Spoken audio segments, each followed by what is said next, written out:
എല്ലാവർക്കും നമസ്കാരം. ഇന്നിതാ ഒരു ചെറിയൊരു സിമ്പിൾ വീഡിയോ. രാവിലെ എണീറ്റ് നോക്കുമ്പോൾ ചായക്ക് പാലില്ല.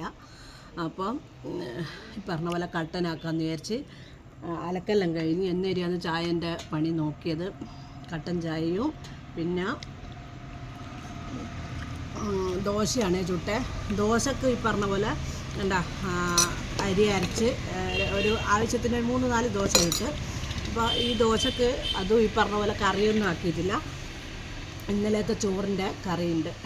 ഇത് കണ്ട വെള്ളരി തോലോട് കൂടിയിട്ട് നല്ല ജീരകമെല്ലാം അരച്ചിട്ട് വെച്ച കറിയാണ്. അപ്പോൾ ഈ ദോശ ഇതിൻ്റെ അകത്തേക്ക് ഇനി ഇതിപ്പോൾ ആരും കൂട്ടൂല, വേറെ വേണ്ടാലോ. അപ്പോൾ വേണ്ട ഇങ്ങനെ എടുക്കുക. ഈ വെള്ളരി കഷ്ണം എടുക്കും, ഈ ദോശയും എടുക്കും, ഇങ്ങനെ തിന്നും. നല്ല രസം ഉണ്ടാവും. പക്ഷേ ഇതിൽ അധികം ആൾക്കാരും പറയും ദോശക്ക് കടലക്കറിയേ പറ്റും, ചട്നിയേ പറ്റും, ബാജിക്കറിയേ പറ്റും. അതൊന്നുമല്ല. നമുക്ക് വേണമെങ്കിൽ കറി വേണമെങ്കിൽ എന്തും കൂട്ടി തിന്നാം. ചിലയാൾക്കൊന്നും ഇഷ്ടപ്പെടുകയൊന്നുമില്ല. പക്ഷേ ഇത് നല്ല രസം ഉണ്ടാകും കേട്ടോ. തലേ ദിവസത്തെ കറി വെള്ളരിക്കറിയും കൂട്ടിയിട്ട് ദോശയെല്ലാം തിന്നേ. അപ്പോൾ ഇന്നത്തെ ഒരു എന്താ പറയണ്ട ഭക്ഷണം ഇങ്ങനെയാണ്. പക്ഷേ ദോശ അടിപൊളി ദോശയാണ്. കണ്ട ഞാനീ പറഞ്ഞ പോലെ മാവ് ഇന്നലെ അരച്ച് വെച്ചതാണ്. ഇനിയിപ്പോൾ എന്താ പറഞ്ഞാൽ എത്ര ഫ്രിഡ്ജിൽ വെച്ച് കഴിഞ്ഞാലും നാളെ മറ്റന്നാൾ എടുക്കുമ്പോഴത്തേക്ക് ചെറിയൊരു രീതിയിൽ പുളിപ്പ് വരും. കാരണം എന്താ വെച്ചാൽ ഇതിൽ ഉപ്പിട്ടിട്ടുണ്ട്. ഇന്ന് ഞാൻ ചുടുമ്പോൾ ഉപ്പ് ചേർത്തിട്ടുണ്ട്. അപ്പം ഞാൻ എന്ത് ചെയ്യുന്നറിയാണ്ട, ദോശ മാവ് അധികം പുളിച്ച് പോകാണ്ടൊക്കെ 2 പച്ചമുളക് എടുത്തിട്ടുണ്ട്. അതിങ്ങനെ ഈ കൂട്ടിൻ്റെ അകത്ത് ഇങ്ങനെ മുക്കി അങ്ങോട്ടേക്ക് വെക്കും.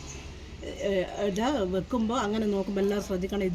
ഇതാക്കിക്കളണം, എടുത്തുകളണം. ഇതിൻ്റെ മൊട്ട് എടുത്തുകളണം. എന്നിട്ട് ഇങ്ങനെ അങ്ങോട്ട് വെച്ചിട്ട് ഫ്രിഡ്ജിൽ കൊണ്ടുവച്ച് കഴിഞ്ഞാൽ മാവ് പുളിക്കൂല. അപ്പോൾ എൻ്റെ കട്ടൻ ചായ ചില ദിവസം കട്ടൻ ചായ കുടിക്കാൻ നമുക്ക് ഭയങ്കര ഒരു രസമായിരിക്കും. എന്താണെന്നറിയില്ല, ചിലപ്പം നമുക്ക് അലക്കെല്ലാം കഴിഞ്ഞ് വന്നാൽ കുറച്ച് കട്ടൻ ചായ കുറച്ച് കൂടുതൽ കുടിക്കണം ഒരിത് തോന്നും. എരിവുള്ളതും കട്ടൻ ചായ എനിക്കെല്ലാം അങ്ങനെ തോന്നലുണ്ട്. എനിക്കങ്ങനെ തോന്നലുണ്ട്. അപ്പോൾ ഇന്നത്തെ ചായൻ്റെ ഭക്ഷണം ഇതാണ്. പിന്നെ രാവിലത്തെ ഭക്ഷണം രാജാവിനെ പോലെ കഴിക്കണം എന്നെല്ലാം പറയും. അത് ചില ദിവസം രാജാവും ഉണ്ടാവില്ല, മന്ത്രി ഉണ്ടാവില്ല, രാജ്ഞിയും ഉണ്ടാവില്ല, ഒന്നും ഉണ്ടാവില്ല. ചില ദിവസം ഇങ്ങനെയാണ് ഉണ്ടാവുക. വെറും എന്താ പറയണ്ടേ, കാവൽ ഭടന്മാരെ പോലെ. അങ്ങനെ എൻ്റെ ചില ദിവസങ്ങളെല്ലാം. അപ്പോൾ ഓക്കെ, ബൈ ബൈ.